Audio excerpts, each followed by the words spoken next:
All right. So I'm gonna go for okay. So the question was managing your child when they listen to everyone else but don't listen to you. I'm having this problem a lot with my 5-year-old. And when I read the question again, and I've been just mulling it over and thinking about it. So I had a couple questions, and please feel free, please answer the question in the chat privately so I can get some more insight with the 5-year-old that listens to everybody and not to you. And so for me is a 5-year-old's a baby, and I just wondered what kind of precedence was set while they won't listen to you. And so some other things as well is when they don't listen, what's happening? Is the child throwing tantrums? Do they just ignore you when you ask them to do something? How do you ask them to do things? Are those kind of questions that I have, right? Because one of the things I know about children is okay, so the child is talking back and ignoring and is 5. And so who are the people that they listen to and not you?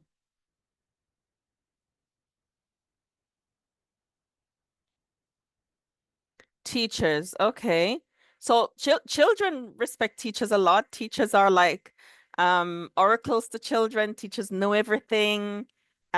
Teachers and your parents. Do you live with your parents or do you live alone with with your son? You live alone with them, but they don't listen to you. So there are a couple things for me that I think I want you to reflect on and think about when there is a child that is this age and they're not listening. So the child has been trained to not listen, so they don't have to listen, right? One of the things I know about children is that they like routine, they like boundaries, they like clarity, they like clear communication, they like all of those things. There's no man in the house. So is your child a son?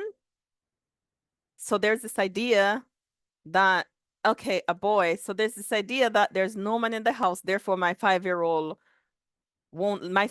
son won't listen to me because I'm not a man.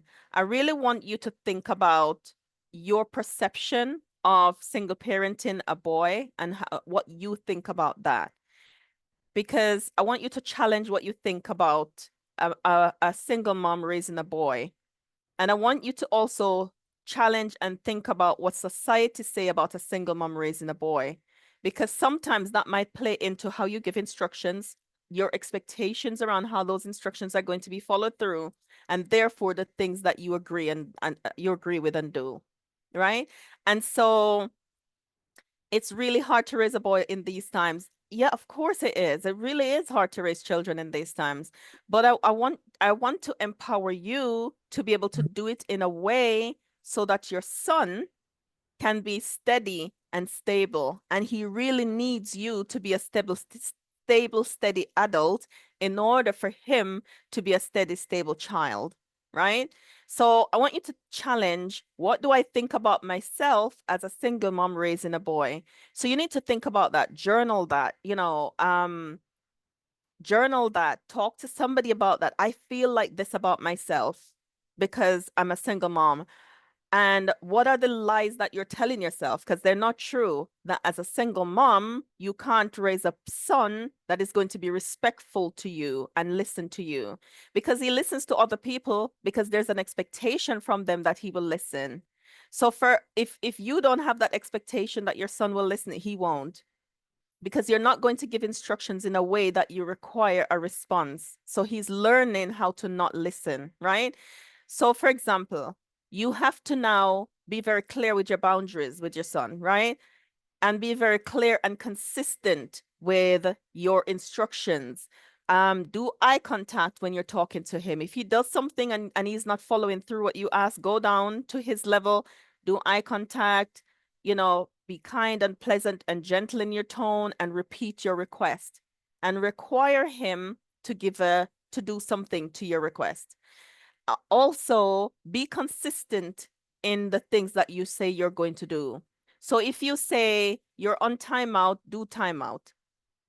His tantrum cannot make you not do timeout, right? If you're at a party I know lots of people do this, and it's an idea of consistency. And you say, if you do this, we're going home. Be prepared to go home. Because what he will know is, I don't have to listen to mom.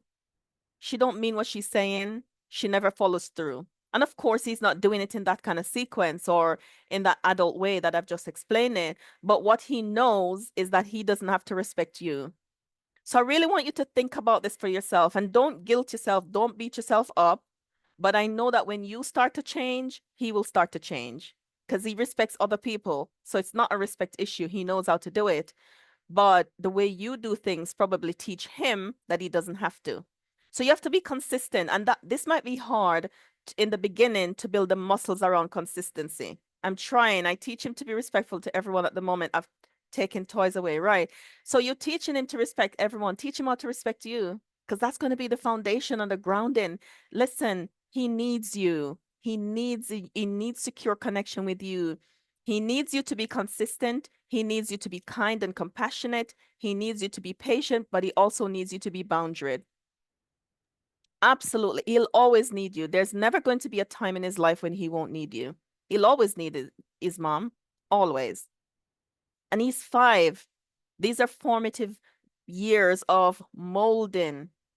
But I want you to challenge, sis. I want you to challenge your thoughts around how you see yourself, your parenting skills, what society say about you as a single mom, and how you feel about yourself as a single mom.